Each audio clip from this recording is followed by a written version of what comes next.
Welcome to GK solution. இன்றைய வீடியோவில் ஒரு நண்பர் வேண்டுகோளுக்கு ஏற்ப Schrage motor variable speed induction 3 phase AC motor, இந்த மோட்டரை எவ்வாறு இயங்குது, எதற்காக பயன்படுதுங்கிறத பற்றி தெளிவாக பார்க்க போகிறோம். இது நார்மல் இண்டக்ஷன் மோட்டர்லேருந்து நிறைய வகையில் வேறுபடுத்தி இருக்குது. இதோட பயன் என்னென்னா வேரியபிள் ஸ்பீடு கிடைக்கும். ஏசி மோட்டரில் உங்களுக்கு தெரியும், ஒரு வேரியபிள் ஸ்பீட் கொண்டு வரதுக்கு பல மெத்தட் மூலியமாக நம்ம கொண்டு வரோம். இதில் மெக்கானிக்கலாகவே அதை அமைத்திருக்கிறாங்க. அது மூலியமாக அதோட வேரியபிள் ஸ்பீடை இண்டக்ஷன் மோட்டரில் எடுத்துக்கிறாங்க. டிசி மோட்டரில் எளிதாக நம்ம பண்ணிடலாம், பட் ஏசி மோட்டரில் இந்த மாதிரி மெத்தட் மூலியமாக தான் நம்ம ஆர்பிஎம்மை நம்ம வேரி பண்ண முடியும், வேரியபிள் ஸ்பீடு கொண்டு வர முடியும்.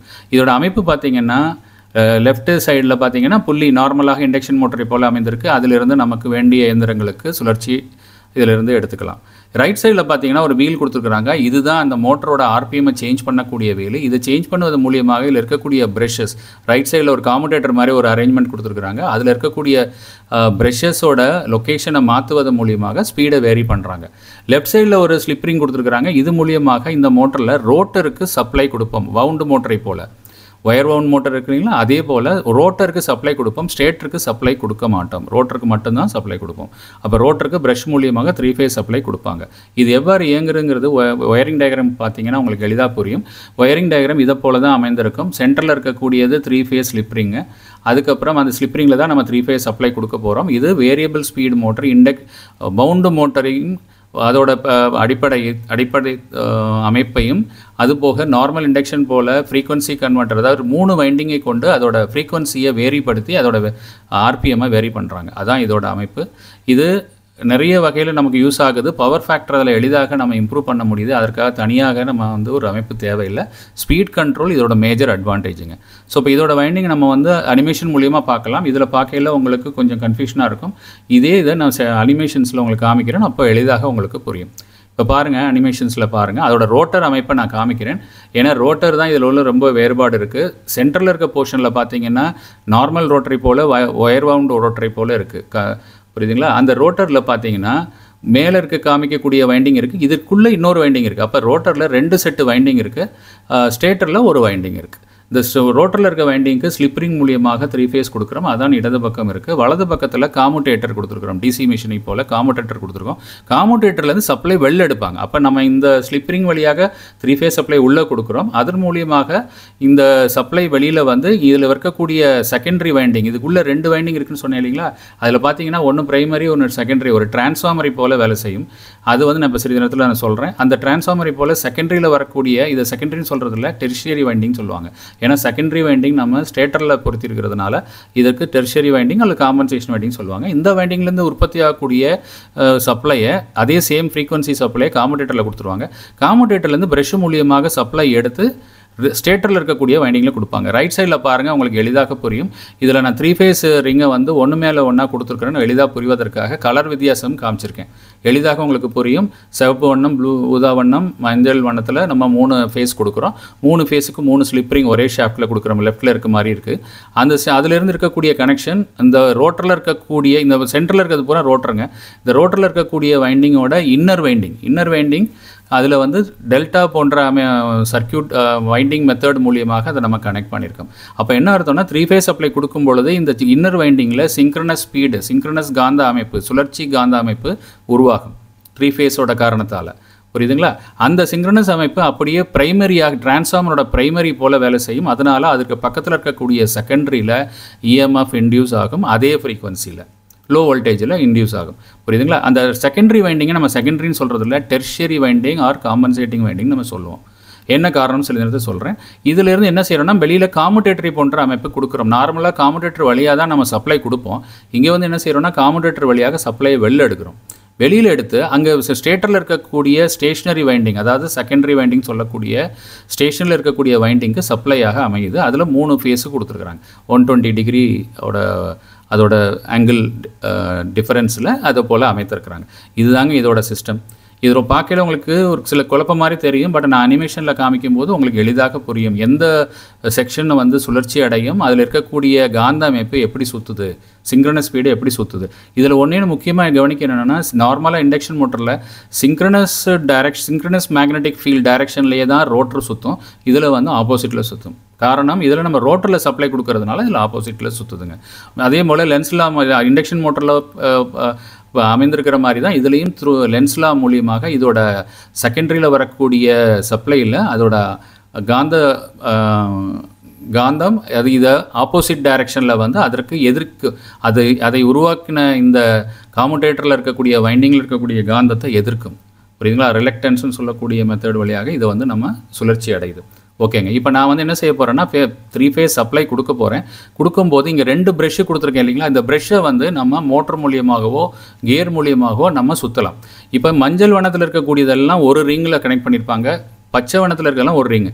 இந்த 2 ரிங்கையுமே ஆப்போசிட்டில் டர்ன் பண்ணணும். புரியுதுங்களா? ஒரு டர்ன் பண்ணிங்கன்னா இந்த பச்சை வண்ணம் லெஃப்ட்டில் நகரும், மஞ்சள் வண்ணம் ரைட் சைடில் நகரும். எல்லா மஞ்சளுமே ரைட் சைடில் நகரும். அது ஒரு ரிங்கில் கனெக்ட் பண்ணியிருப்பாங்க. நான் சிறிது நேரத்தில் அதோட ஆக்சுவல் ஒர்க்கிங்கே நான் வீடியோவில் காமிக்கிறேன். இதில் பாருங்கள், நான் ஃபஸ்ட்டு வந்து 3 ஃபேஸ் சப்ளை கொடுக்க போகிறேன். என்ன நடக்குதுன்னு பாருங்கள். 3 ஃபேஸ் சப்ளை கொடுத்தோன்னா இன்னர் ரிங்கில் சிங்க்ரனஸ் மேக்னெட் ஃபீல்ட் சொல்லக்கூடிய மின்காந்த சுழற்சி அதிலே ஏற்படுது. புரியுதுங்களா? இது கண்ணுக்கு தெரியாது. இப்போ ஸ்டில் ரோட்டர் வந்து சுற்றலை. இந்த ஆரஞ்சு கலரில் இருக்கிறது புல்ல எல்லா பகுதியுமே இது ரோட்டரோட சம்மந்தப்பட்டது. இது எதுவுமே சுற்றலை, ஸ்டாண்ட் ஸ்டில்ல தான் இருக்குது. இப்படி இருக்கும்பொழுது இந்த சுழற்சினால் இதோட டெரிஷரி வைண்டிங்க்கு பாருங்கள் என்ன நடக்குதுன்னு பார்த்தீங்களா? டெரிஷரி வைண்டிங்லேயும் இதோட சேம் காந்த சக்தி அப்படியே டிரான்ஸ்ஃபார்மரை போல் செகண்டரிக்கு இஎம்எஃப் இன்டியூஸ் ஆகிடுது. அப்போது டெரிஷரி வைண்டிங்லேயும் ஒரு ரொட்டேட்டிங் மேக்னெட்டிக் ஃபீல்ட் நமக்கு கிடைக்குது. அந்த ரொட்டேட்டிங் மேக்னெட்டிக் ஃபீல்ட் அப்படியே ஒரு வைண்டிங்லேருந்தும் நம்ம காமுடேட்டரோட செக்மெண்ட்ஸில் கனெக்ட் பண்ணியிருக்காங்க. பாருங்கள், ஒரு வைண்டிங்லேருந்தும் ஒரு சிறிய நம்ம எண்ணிக்கையில் அதை வந்து என்ன பண்ணியிருக்காங்கன்னா ஒரு காமுடேட்டர் செக்மெண்ட்டில் கனெக்ட் பண்ணியிருக்காங்க. அந்த காமுடேட்டரில் 2 ப்ரெஷ் இருக்குது, 2 செட் ஆஃப் ப்ரெஷ் இருக்குது. லெஃப்ட் சைடு ப்ரெஷ் பூரா எல்லோ கலரில் கொடுத்துருக்கேன், ரைட் சைடு ப்ரெஷ் பூரா க்ரீன் கலரில் கொடுத்துருக்கோம். 2 ப்ரெஷ்ஷையும் தனித்தனியாக நம்ம ஆப்ரேட் பண்ணலாம். புரியுதுங்களா? ஓகே. இந்த 2 ப்ரெஷ்ஷிலேருந்து வரக்கூடிய சப்ளையை ஸ்ட்ரேட்டரில் இருக்கக்கூடிய வைண்டிங்கில் கொடுத்துருக்குறாங்க. இப்போ நான் என்ன பண்ண போகிறேன்னா, இப்போ இந்த சப்ளை வந்து இதில் இந்த எல்லோ ப்ரெஷ் வழியாக ஸ்டேட்டர் வைண்டிங் போயிட்டு க்ரீன் ப்ரெஷ் வழியாக திருப்பி உள்ளே வந்துடுது. அப்போ இந்த வைண்டிங்கில் இவ்வளோ தூரத்துக்கு இருக்கக்கூடிய இந்த ப்ரெஷ்ஷுக்கு இடைப்பட்ட தூரத்தில் இருக்க வைண்டிங்கில் இருக்கக்கூடிய பவர் சப்ளை தான் இப்போ வைண்டிங்க்கு நமக்கு செகண்டரி வைண்டிங் கிடச்சிருக்கு. புரியுதுங்களா? அதுதான் இதோட மெத்தடு. இப்போ நம்ம வந்து என்ன பண்ணுறோம், அடுத்து வந்து என்ன நடக்க போகுது பாருங்கள். இந்த ப்ரெஷ் வழியாக கரண்ட்டு செகண்டரி வைண்டிங் போய் அங்கே மேக்னெட்டிக் ஃபீல்டை உற்பத்தி பண்ண ஆரம்பிச்சிடும். அது எவ்வாறு உற்பத்தி பண்ணோம்னா, இங்கே இருக்கக்கூடிய ரொட்டேட்டிங் மேக்னெட்டிக் ஃபீல்டில் எந்த வேறுபாடு ஏற்படுதோ அதே வேறுபாடில் அங்கே உற்பத்தி பண்ணும். ஆனால் ஆப்போசிட் டைரக்ஷனில் இருக்கும் லென்ஸ்லா மூலியமாக வருவதனால். புரியுதுங்களா? அப்போ அது ஆப்போசிட்டில் இருக்கும்போது என்ன ஆகும், அந்த ரோட்டர் வந்து ரிவர்ஸில் சுற்ற ஆரம்பிச்சிடும். பாருங்கள், பார்த்தீங்களா? ரிவர்ஸில் சுற்றுது. அது ரோட்டர் ரிவர்ஸில் சுற்றுது, ஆனால் உள்ளே இருக்க மேக்னெட்டிக் ஃபீல்ட் ஃபார்வர்டில் சுற்றுது. இப்போ நம்ம மேலே இருக்கக்கூடிய ஸ்லிப்பரிங் வழியாக காமுடேட்டர் வழியாக செகண்டரிக்கு நமக்கு சப்ளை கிடச்சிட்டே இருக்குது. இதுதாங்க மெத்தட். ரொம்ப சிம்பிள். இதை வந்து உங்களுக்கு பார்க்கல காம்ப்ளிகேட் மாதிரி தெரியும். இன்னும் நம்ம எப்படி வேரி பண்ண போகிறோம் ஸ்பீடை, அதை பார்த்தீங்கன்னா இன்னும் எளிதாக உங்களுக்கு புரியும். இப்போ நான் என்ன பண்ண போகிறேன், இந்த மேலே இருக்க ப்ரெஷ்ஷோட பொசிஷனை மாற்ற போகிறேன். நான் என்ன பண்ண போகிறேன், 2 பொசிஷனையும் ஒன்றா கொண்டு வந்துட்டேன். பாருங்கள், 2 பொசிஷனையும் ஒரே செக்மெண்ட்டில் கொடுத்துட்டேன். அப்படின்னா என்ன அர்த்தம், இந்த செக்மெண்ட்டுக்கு எதுவுமே நம்ம போகிறதில்ல, சப்ளையே போகிறதில்ல.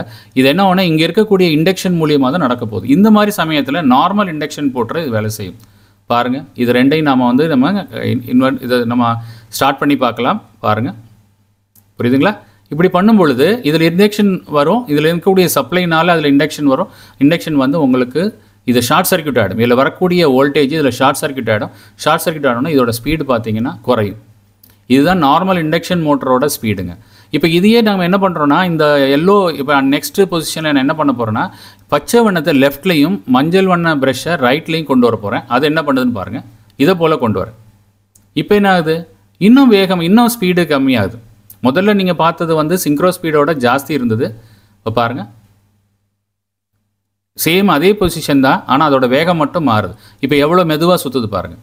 ஸோ இப்போ ரொம்ப எளிதாக அவங்க வந்து அதோட வேகத்தை நம்ம இப்போ இது ஆக்சுவல் மோட்டார் எவ்வாறு இயங்குது, இந்த ஸ்லிப்பரிங்கை வந்து நம்ம எப்படி சேஞ்ச் பண்ணுறோங்கிறத ஒரு சிறிய வீடியோ கிளிப்பிங் தரேன். அது வேறு ஒருத்தர் எடுத்த வீடியோ தான், இருந்தாலும் உங்களுக்கு தெளிவாக புரிவதற்காக ஒரு ஷார்ட் கிளிப்பிங் தரேன்.